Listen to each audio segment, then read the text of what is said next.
On today's episode of The Joy of Editing with Dave Kelly, I want to show you my TOPAZ Photo AI Lightroom to Photoshop workflow. I'll be using the latest update, and this is version 1.2.10. It was just released this past week. And with that update also comes a sale. TOPAZ Photo AI is on sale right now. I'll fill you in on those details. Stay tuned. Hello everyone, welcome to The Joy of Editing with Dave Kelly. Thanks for joining me today. The latest update for TOPAZ Photo AI was released on April 6th this past week, and this is version 1.2.10. And up on the screen, you can see the changes since the last update, 1.2.9. You may want to pause the video and just check this out. TOPAZ Photo AI is on sale right now up till April 21st. You can save $40 off. If you don't yet own TOPAZ Photo AI, you could pick it up now on sale. Hey, I would ask you to do me a favor, and if you'll click on my affiliate link in the description below this video, it'll take you right to this sale. When you use my affiliate link, I make a small commission, and this helps me to keep tutorials coming your way on a regular basis. And when you use my links, I really appreciate that, and thank you. Now, I've been working for a while to figure a way to really use TOPAZ Photo AI in my workflow. I tried out working with it on raw files, and I wasn't really satisfied because every now and then I get little color shifts and things like that, and wasn't really that happy with the results. But in the past, I've always done my denoising and sharpening with TOPAZ Sharpen AI and TOPAZ Denoise AI, and I've always worked on a TIFF file, and I found out I'm getting the best results when I work on a TIFF file. So I start out here in Lightroom, and I make some basic adjustments, as you can see right here. Now, what I do is I shut off my detail, so I add no sharpening or any noise reduction of any kind, and I'm finding out this is working out really great for me. The only thing I do other than make my basic edits here is under lens corrections, I check on remove chromatic aberrations and enable profile corrections, okay? Now, also, I don't do any kind of presence adjustments, no texture clarity or dehaze. I find that you're going to get the best results if you don't do that, because I do all my photo editing in Photoshop, and if you watch my TK Friday videos, you know I really like to work with the TK8 plugin for Photoshop. So this is my starting point. A lot of times I'll use linear profiles. Today I'm just using an Adobe profile, the Adobe Vivid profile. Now at this point, after I'm done making basic adjustments in Lightroom, I will just right-click on the image, go to Edit In, and Edit in Photoshop 2023. Now my image is already in Photoshop, and I'll meet you there right now. Now here I am in Photoshop. Now I started out on the background layer, and I just removed, there was like a light leaf right here that was out of focus. It didn't look good, so I just used Photoshop removal tools to get rid of that, and then I duplicated the background layer, because at this point I want to send the image into TOPAZ Photo AI. If you watch my TK Friday videos, you'll know I make actions to launch different menu items, like TOPAZ Photo AI can click right here to launch it, or else you could come up here under Filter, come down to TOPAZ Labs, and you're going to find TOPAZ Photo AI in here, right here. Just click on that, and that will launch TOPAZ Photo AI. When your image first comes into TOPAZ Photo AI, it's going to scan the image and look for any kind of problems like noise issues, sharpening issues, and it runs its autopilot, and I find it does a really good job. Now, there are some out there that will say you should not sharpen your images until after you're done with your editing process, and I agree, you should sharpen your images after you're done editing, especially if you're going to make prints or put them on social media. Yes, that's absolute. However, a raw file is very soft by nature. It's not super sharp, and it needs a little bit of sharpening at the beginning of the workflow. And TOPAZ Photo AI does a really good job at taking care of that, as well as it'll fix any issues like if you had some camera shake, use too slow of a shutter speed, or if you miss the focus a little bit, it'll fix all those kind of problems. And so I'm basically not over sharpening the image, and this is the first starting point of any workflow in my opinion, denoising and doing some just basic sharpening on your image. And to me, this is where TOPAZ Photo AI is a must-have in every photographer's workflow. starting out with that initial denoising and that initial sharpening. It's going to take care of it for you. As I said at the beginning of this video, whenever I'm in Lightroom, I do no presence adjustments, no texture clarity or dehazing, no kind of a sharpening, because it's best to feed your image into TOPAZ Photo AI without any type of sharpness on it whatsoever, not even from a texture or a clarity adjustment, and then you'll get the best results.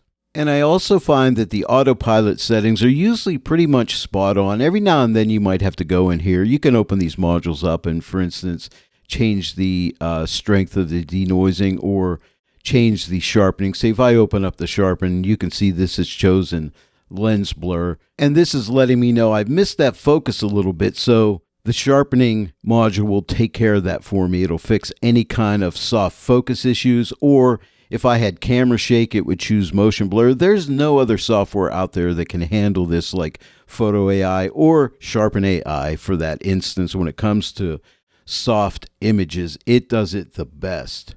And the other thing I want to point out, see where it says TOPAZ Photo AI? I'm going to click here. Now, it may be different on a PC, but I'm going to come here to Preferences, and I like to set, see where it says Subject Detection and Preferences? You have different choices here in this drop-down, like you can choose none. In the past, I've chose none, but now I'm starting to work with default, and I think I'm finding that the best. So it's going to look for the default subject, and you can click Save here to save those preferences. So I recommend that you try to set that up for default. This way, see if I hover over, see where it says Subject, you can see in magenta that it has chosen the actual flower bloom itself as the subject, which it's basing its sharpening corrections on that subject itself. Now you can go ahead and refine a subject, and I have videos on that where you can actually just mask the area that you want sharpened, so you can do all that. But I find a lot of times just having that default setting is really all you ever need. But if you find it's missing an area, you can go ahead and paint that in, and it'll sharpen that area as well. You also have the ability to zoom into your image. See right down here where it says 100%. If you click this drop down, like I could zoom into 200, 400, or up to 800%. Let's go into 200%. And it'll go ahead and rescan the image, and you can see that noise in there, right? All the color noise and the luminance noise, and it is totally gone. And I find it does not overdo it. You know, it does a really good job here. But let's zoom into this area. We can see how it sharpens up this area right in here. But see how nicely that has sharpened that all up. And it does, as I said, an excellent job. And at this point, I feel I'm done. Now, I also recommend that you go around to different parts of your image and make sure everything looks okay. Make sure there's no kind of artifacts or any kind of weird issues happening anywhere. It's always good to check it out.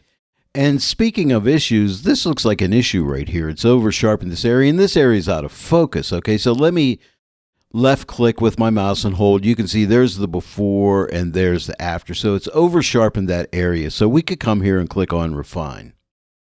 And I'm just going to pull down a little bit here. And what I'm going to do is subtract. Now, you have an AI brush. When you toggle this to the right, it's an AI brush. Or if you toggle it to the left, it's just a basic brush. And in the subtract mode, I'm just going to subtract out this area all up through here, because I really don't need that to be focused, right? Because it is out of focus. And then all you need to do is click done. And then it's going to go ahead and rescan, and now we'll see what it does.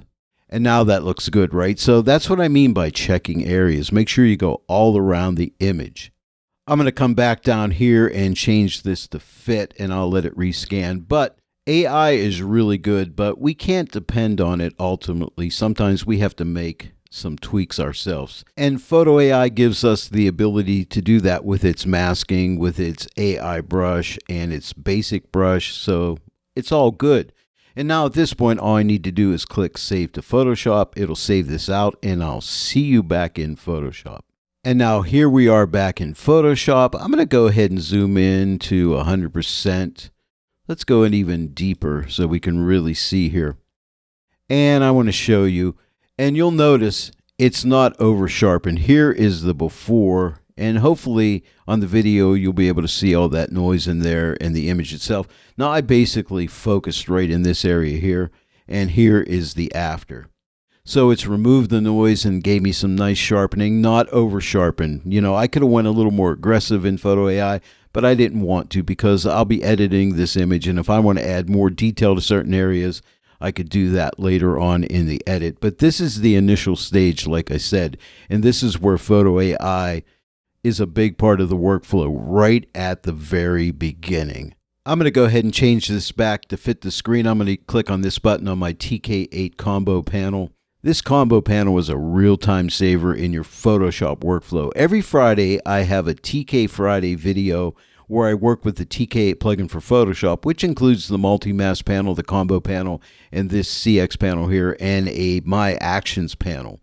So if you haven't watched any of those videos, tune in every Friday at 8 a.m. Eastern Time. Now, I do want to say up front that Topaz recommend that you work on your raw images in the raw format. As I said at the start of this video, I don't do that because I haven't had really good success, but I have fantastic success whenever I send my image into Photoshop as a TIFF file, and then I do my noise reduction and sharpening right off the bat. Hey, let me know how it works out for you. Do you find that denoising and sharpening your images is working well on your raw files? Now, it could be just my camera. I have an older camera. It's a Canon 5D Mark II. Maybe on other cameras you don't have the issues I have.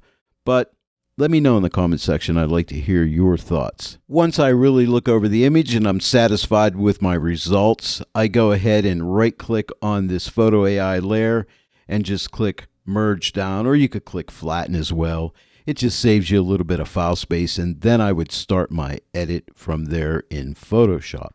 Well, there it is, everyone. I hope you enjoyed the tutorial today. If you did, please give it a like and share it with your friends. And if you're not yet a subscriber to The Joy of Editing with Dave Kelly, please subscribe and also click that bell notification icon. Every time I upload a new tutorial, you'll get notified about that. I want to thank each and every one of you for joining me today in The Joy of Editing with Dave Kelly, and I will see you all right here next time. But until then, happy editing!